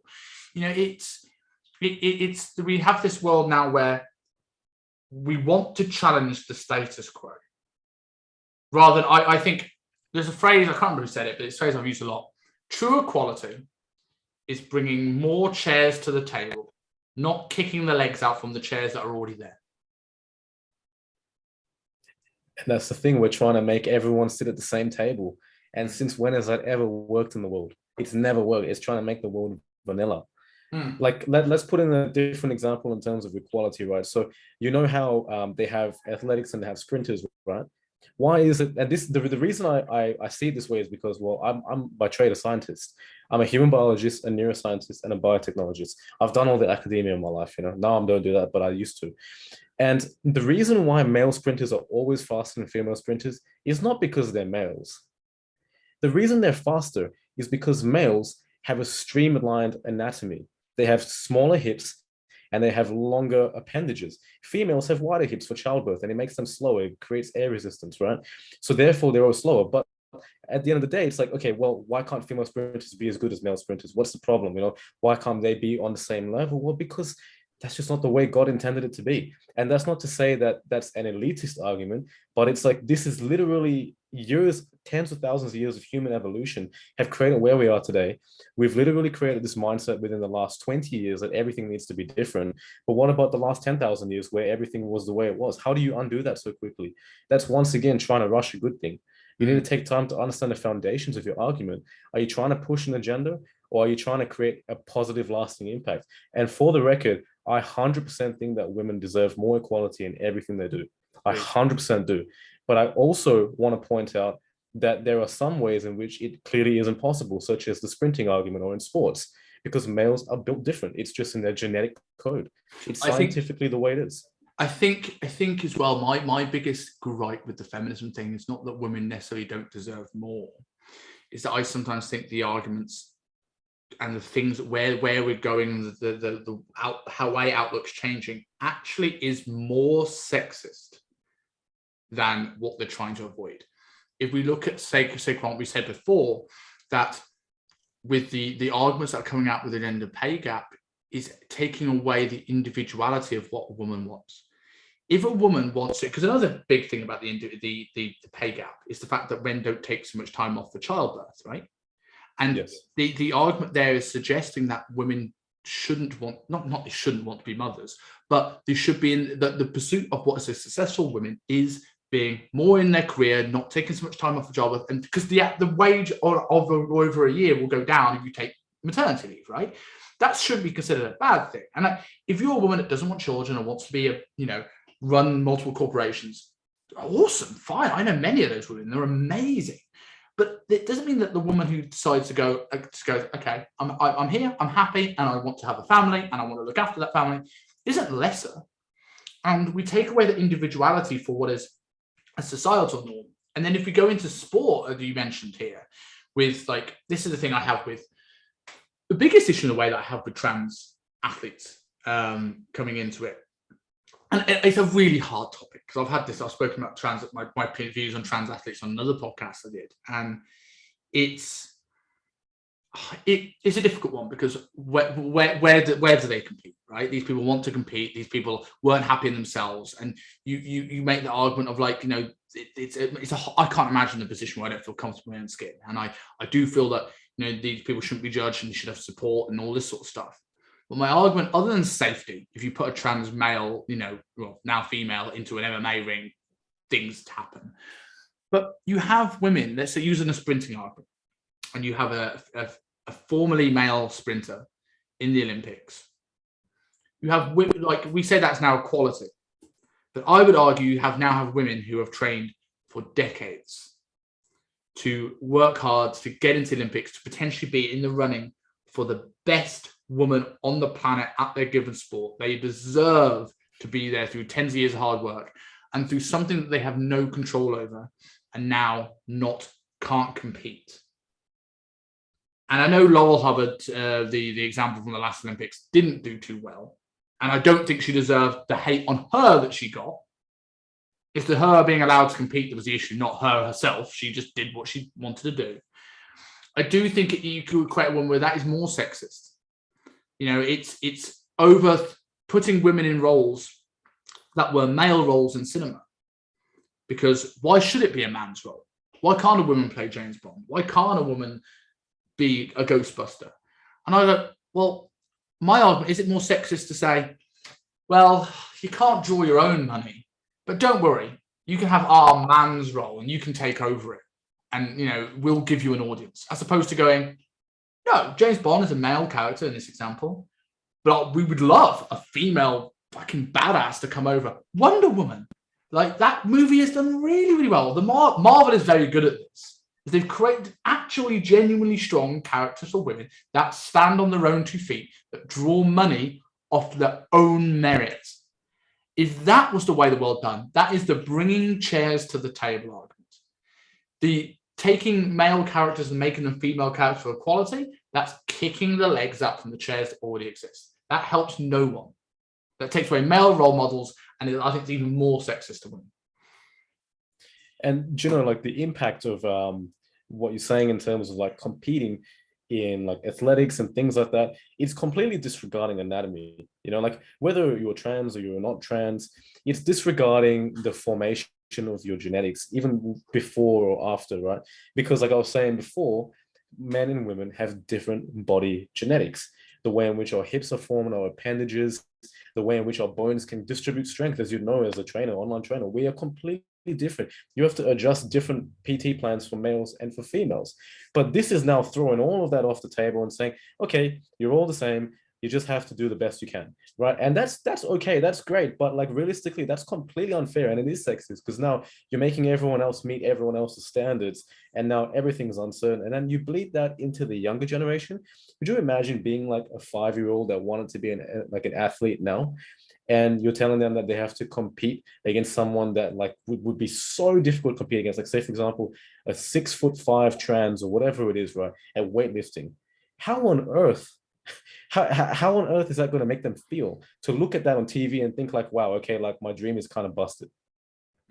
Like seriously, like what does that do for children? Like what does it do for them to grow up and like be uncertain on their place in the world, to be uncertain what they can do, what they can't do, what they can say, what they can't say?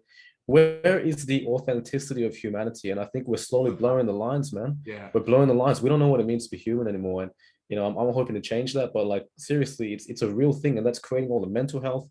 Because right now, humans, it's actually very simple to be human, Simon. It's very simple to be human.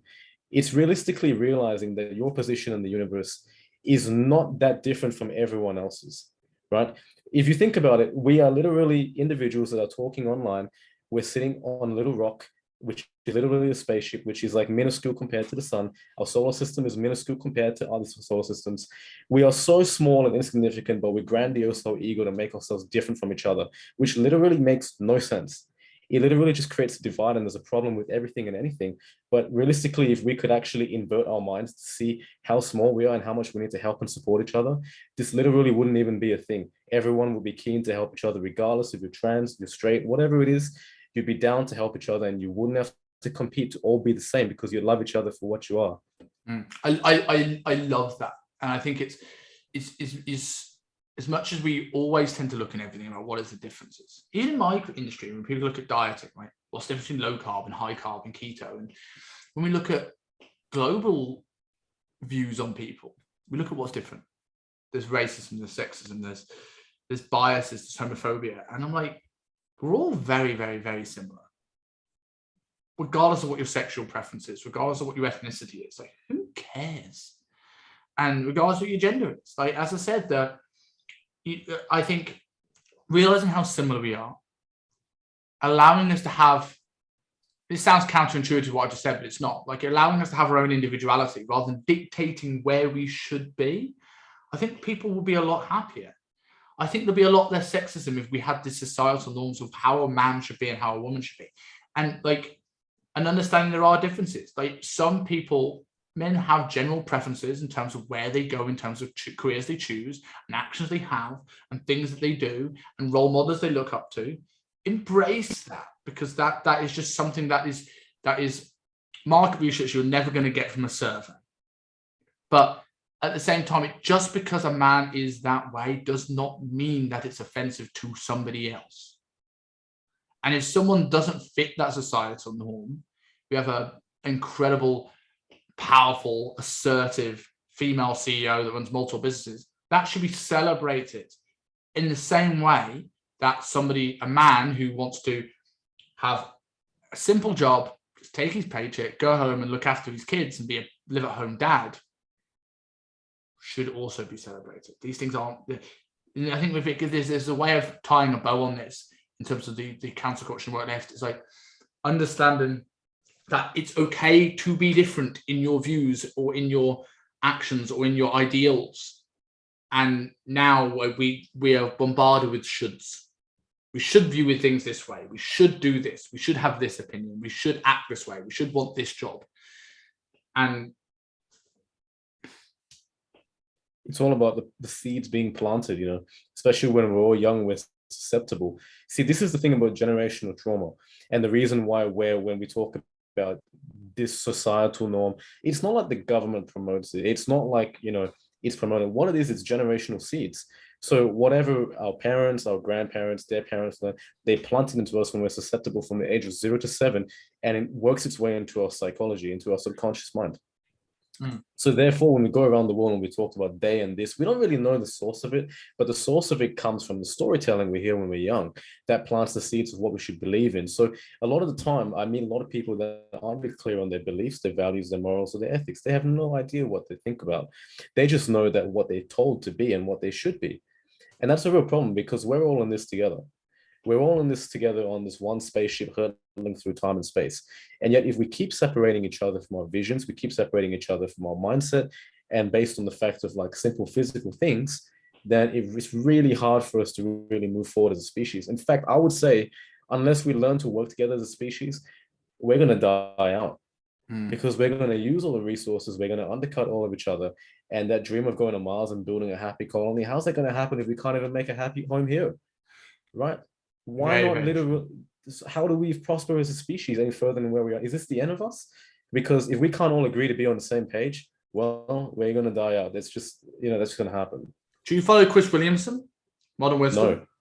You should definitely look at him, especially for what you're talking about in terms of the millennials. He's a guy that's on Love Island UK, started a business making sort of like doing club promotion and things like this, and now he runs a podcast called Modern Wisdom, and I would say he's going to become the next Jordan Peterson. Like he's younger, he's probably about my age, and he's had Jordan Peterson on for a 3-hour show recently on his show, and he's really good for if you're liking the millennial talk and that sort of stuff. You really like it. He talks about something called the menopause, that when people kind of hit 30, they tend to have their big change in priority and they feel a bit lost, in the same way that everyone in their 20s start bodybuilding, and at 30 they all start doing Brazilian jiu-jitsu, because what was important to them 5 years ago isn't now. But he had a 3-hour interview with Jordan Peterson on that's just gone live on his YouTube channel, and he talks about exactly that, in that he feels that the population is going to peak soon and it's going to come down because we're pushing people to have less children and and be more divided, and he generally thinks that things are going to go down in that way. So I think it's interesting that you brought that up. So going on to some closing questions. First off, another podcast recommendation. A few from here. Do you ever heard of Stephen Bartlett? No. So he's I don't actually know the business he ran, but he's the youngest ever person on Dragon's Den, the equivalent of Shark Tank in the UK. Multi-millionaire. He started a podcast very similar called The Diary of a CEO, and he talks to very rich people. And I I stole, with love and respect, a question, one of his closing questions, where he gets people to ask a question to the next guest. I'm going to ask you that in a second. So a question that I'm going to ask my next guest. But the question I have for you, from a guy that I interviewed yesterday called Paul Standel, who's a personal trainer and does a lot of work for confidence on camera. He asked you, how would you go about defining the limits of mindset work for someone that has depression? Where is the line between what they need to do, when they need to do the work, and when they need professional help? Right, that's an awesome question. And depression is multifactorial. Depression, if you look at it on a neurochemistry level, comes from the inability for your brain to secrete dopamine and actually receive that dopamine, right? And also for serotonin at the same time as well, SSRIs. Now, if you look at it even further, right, let's look at your daily activities, okay? If you're staying inside, you're just lying down in bed, you're just watching TV, are you giving yourself a shot? Are you actually going outside? Are you actually getting fresh air? Are you doing basic things that build your vitality? That's number one. If you are and you're still feeling depressed, okay, then I think you need to find some real help. If you really find yourself in a deep, dark black hole and you really can't get out and it's honestly just really bad, you need help, 100%. But if you're just feeling sad and you're not sure if it's clinical depression or if it's literally just feeling a bit down because maybe, you've had too much to drink or you've not been looking after your health or you're feeling burned out, you got to get really clear on the distinction, because maybe taking a holiday might bring you back up. But if you do all of that and every day still feels like it is the worst day ever, then you're going to need to get some clinical intervention. But I do not advocate antidepressants. I don't advocate them. In fact, it's something I feel so strongly about. It's one of the reasons I became a life coach. Why not? Because antidepressants over time, they fray your neurotransmitters. Okay, so there's different types of antidepressants. Some target dopamine receptors, most target serotonin receptors, right? And how the brain works in terms of neurochemistry is at the end of every neuron is something called an axon, okay?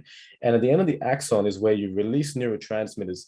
And in this case, it might be serotonin or dopamine, and it will go across the axon to the other side where it will be picked up by the dendrite head, and that's going to propagate an action potential, just basic neurochemistry, okay? Neuroscience. So when you take antidepressants, what it does is it blocks your ability to, one, produce the neurotransmitter, and two, to receive it, meaning you have no activity, right?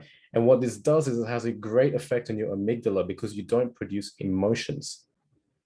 It's stopping you from producing emotions. And the whole thing about being human, man, something that I realized from doing this for 9 years when I was addicted to drugs was I was trying to not feel.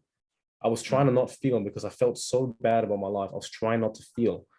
And I'll tell you what, it is the worst thing you can do to avoid feeling, because sure, feelings are not always going to be happy. You can't always be happy. That's not realistic. You can't always be sad. That's not realistic either. But you've got to experience the full spectrum, because being human means actually being able to feel and being vulnerable. That's part of being human. We're not meant to be perfect. We're not meant to be a certain model. We're not meant to be happy all the time. That's an illusion, okay? No one's meant to be happy all the time. In fact, that's just like realistically impossible. But what you need to have is a baseline, and that's where your training comes in, right? But say, for example, if you start taking antidepressants, that's permanent damage. A lot of the time, I've had friends in the past who've taken antidepressants. They've had massive weight gain. They've had dysregulatory functions. They don't know how to feel and express. They feel dead on the inside. You don't feel sad anymore, but you don't feel happy either. And I don't think anyone should live like that, man. So for me, I feel very strongly against it. Yeah, I agree with that. And I think some of the having exposure, like, my partner's got OCD and she's done a fair bit of cognitive behavior therapy, and I think exposure to things that make you stressed is a way of getting over an emotion, sadness, or the power sadness has on you, or anxiety, or whatever else. It starts with starting to learn that, like, okay, this is normal. I'm okay to have this emotion, and I've got to, like, it doesn't make this good, but it makes it like I can react better to it. I can handle it better. I can start to build past it. And if you never feel that stuff, you don't get any better at dealing with it. You have to experience it. The same thing we spoke about at the start, getting on the scale. If I have an emotional connection to the scale, if I never step on it and I ignore it, do I ever get a better relationship, or I just put it out of my head? And if I get on it every day and go, oh, I've gone up because of this, I've gone up with this, then eventually you don't have an emotional connection. It's just, it's a number. Eventually, like, when you start to experience sadness, I had a podcast with a guy called Pat Davidson. Well worth looking out, certainly for the end part of this. I asked him a question about pulling out of mental health. He's a personal trainer, but he went a lot into his addiction with alcohol and went in a very different way than I thought. And he had this analogy of like going around a mountain, that there will be shadowy parts of this mountain. But but the more you go around it, the more you know when you kind of hit those shadowy parts, like, okay, there's a light bit around the corner. But the first time you hit that shadowy part, you don't know if it's going to end. And like, that's exactly the same view I have on certain antidepressants. That is like if you're numbing things, you just don't you don't actually realize and learn how to deal with the shadowy side of the mountain. And that's the whole part of life coaching as well. It's called shadow work. I did a lot of research into shadow. I don't know if you've heard about shadow work. Have you? No. It's a whole area of like coaching, and it's not so much based on like facts and statistics, but it's based on understanding your shadow, because every human being comes with a duality. We come with a yin and a yang, right? And a lot of us just look at the light and we think, okay, because everything, we always need to be happy, and if you're not happy, there's something wrong with you, right? That's a myth that has been created by the pharmaceutical industry. It is not true. If you're not happy, there's nothing wrong with you. You just need to figure out what it is that's making you upset. It's not you have to be happy all the time. So shadow work is about getting really clear on what it is you're trying to repress, because repression leads to sabotage.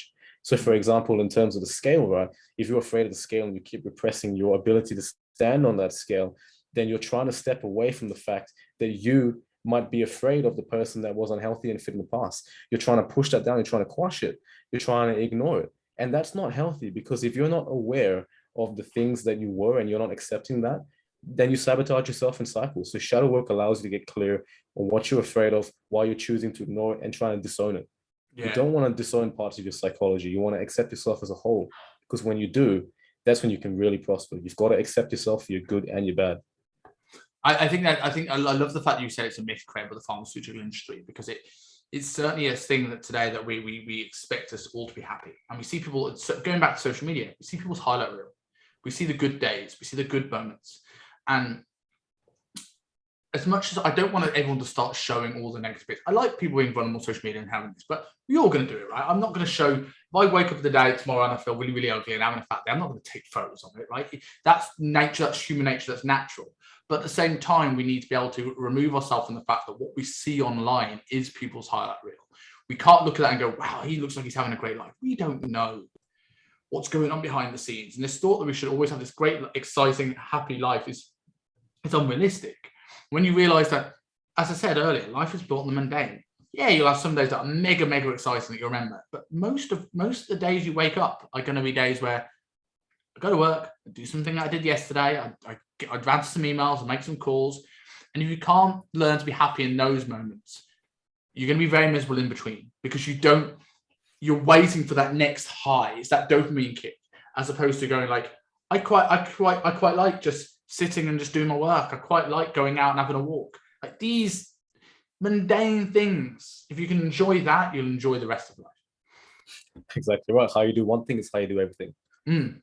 Yeah.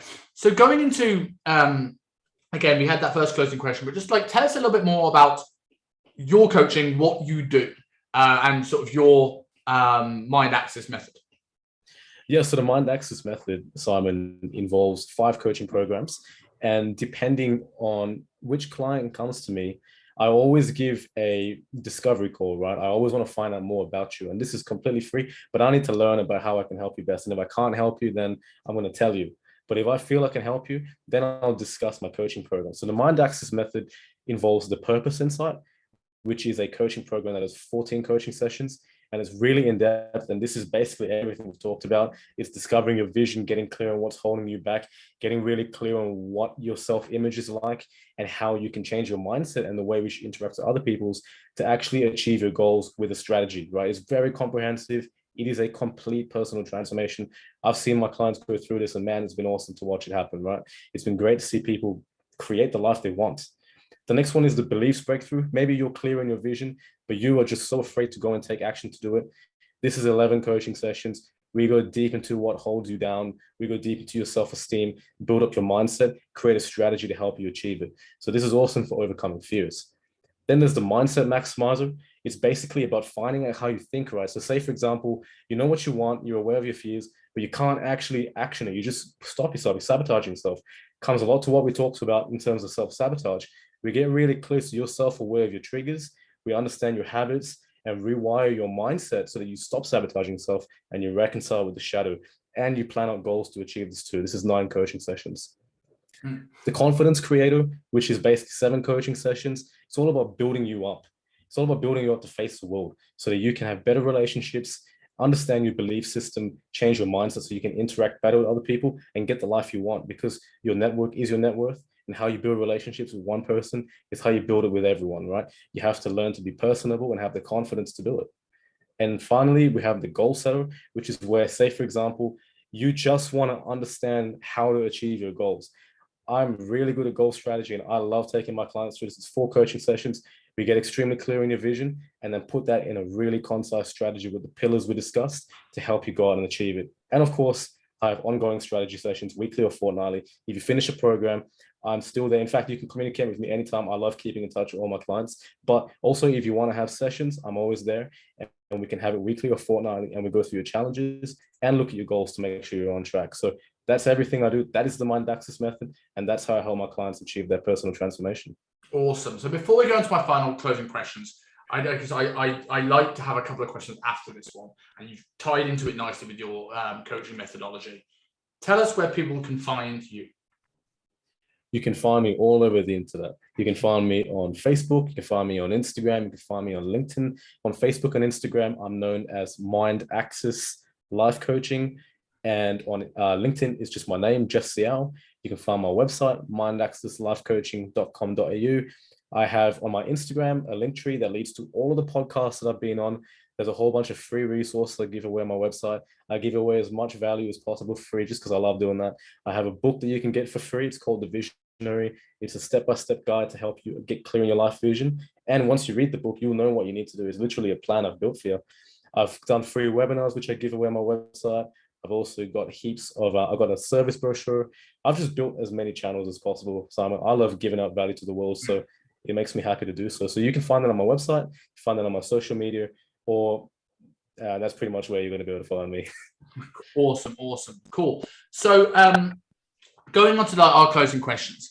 Now, this is something that I think that, and you've mentioned a few people already of that you follow. I think that everyone that's achieved that element of success or fulfillment in life always stand on the shoulders of other people, on shoulders of giants. And I used to ask this question as a follow-up to the podcast, but I actually like doing it live on air because I think every now and again you'll get someone who have a lot of ums and ahs because they were caught off guard with this question. But generally it allows people to talk about the people that inspired them, which I think is always good to have good conversation. So if I was to close this episode and I was going to reach out to another person to be on this show, who would you recommend I reach out to and why? You can be as big or as small as you like. Okay, there is a person that I did a podcast with a little while ago. I think it was like maybe 2 months ago, a month ago. And he lives in Sweden and is this guy called Elvis. And you reminded me a lot of him, Simon. His name is Elvis, like the singer Elvis, right? His name is Elvis Tedlanek. He has his own podcast called The Life of Elvis. And we talked about a whole spectrum of things the same way you and I did today. And I love these kind of podcasts because we talk about more than just, certain aspects. We talk about everything. And if I were to recommend someone else to do a podcast with and to reach out with, it would be him because he's got an open mind and he's very intellectual. So awesome. What's his surname? Elvis Tedlanek. How do I spell that? TADLANEK.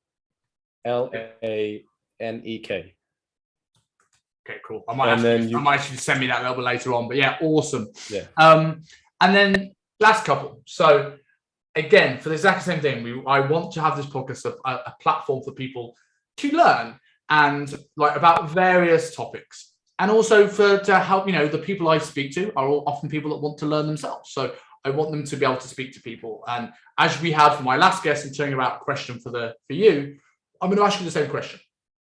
I do actually know who my next guest is. Sometimes we don't. But this time I have a guy who's talking about breath work, the Wim Hof method, and ice therapy. Is there a question that you want to know about those topics or about him that I can ask him my next guest?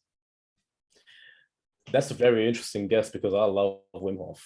And I guess I want to know is if he has been doing the Wim Hof method, the breath work for a very long time, I would love to know what he has seen change in his physiology, in his mindset, in his blood work, and his fitness capability. And I would also love to know in the Wim Hof method, when in between round 1, 2, and 3, you actually hold your breath for a minute and a half, and then a minute and 2 minutes. I would love to know what he visualizes during those times of silence, because I personally go into a whole nother world when I do Wim Hof breathing. So what he visualized in the times of silence during breath work. And then you said what change he's noticed in his mindset, blood work, physiology, psychology. Was there anything else that you mentioned there? And just general fitness. And fitness. Cool. I will definitely ask that on Tuesday. So lastly, what are you most grateful for right now? I am most grateful for God. I'm most grateful to God for giving me life, giving me the opportunity to do the things I do, giving me the opportunity to speak to you, someone who lives on the other side of the world, and we're chatting on Zoom. I'm grateful for everything I have, because I didn't necessarily do anything to deserve it. I worked the whole time. And I'm not saying that I didn't put in the actions, but who knows how it could have panned out. So all I'm saying is I'm grateful to God, because whether I put in the actions or I didn't, I'm here now, I'm chatting to you, and this is an opportunity. So I'm grateful to the above. And that's what I can say. But I'm not religious. I just believe in God. That's what I'm trying to say. That's awesome, mate. Anyway, thank you so much. It's been a really, really interesting topic. I think we covered a lot of good stuff there. I really appreciate you coming on. Awesome. Thanks for having me, Simon. It's been awesome. Always, man. Anytime.